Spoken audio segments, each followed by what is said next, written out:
नमस्कार दोस्तों, मेरे YouTube चैनल आंसू हेल्थ टिप्स में आपका स्वागत है।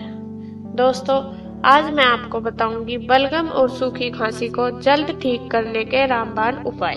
दोस्तों, खांसी बहुत तकलीफदेह बीमारी है। कई बार संक्रमण की चपेट में आने से खांसी की परेशानी हो जाती है। गले में बलगम हो या सूखी खांसी, इनसे जल्दी आराम नहीं मिलता।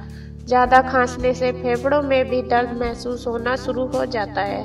कफ सिरप के साथ साथ कुछ घरेलू तरीके इससे राहत दिलाने का भी काम करते हैं। आइए मैं आपको कुछ ऐसे घरेलू तरीकों के बारे में बताऊंगी जिससे आपको बलगम और सूखी खांसी से राहत मिलेगी। नंबर 1, आंवला और मुलेठी। सूखे आंवले और मुलेठी का चूर्ण पीसकर खाली पेट गुनगुने पानी के साथ लें।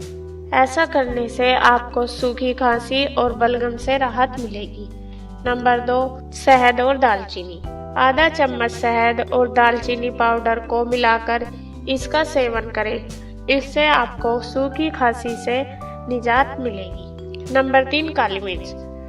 दोस्तों, गर्म पानी में काली मिर्च के 2 से 3 दाने डालकर गरारे करें। इससे कफ में आपको आराम मिलेगा। नंबर 4, प्याज का रस। आधा चम्मच प्याज के रस में 1 छोटा चम्मच शहद डालकर दिन में 2 बार इसका सेवन करें। इससे भी आपको बहुत ही फायदा मिलेगा। नंबर 5, तुलसी के पत्ते।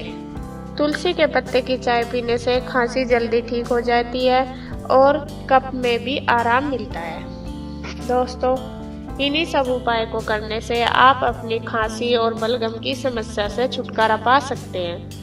दोस्तों, मेरी ये वीडियो आपको कैसी लगी प्लीज़ लाइक व कमेंट करें और मेरी नई वीडियो देखने के लिए मेरा चैनल सब्सक्राइब जरूर करें। धन्यवाद।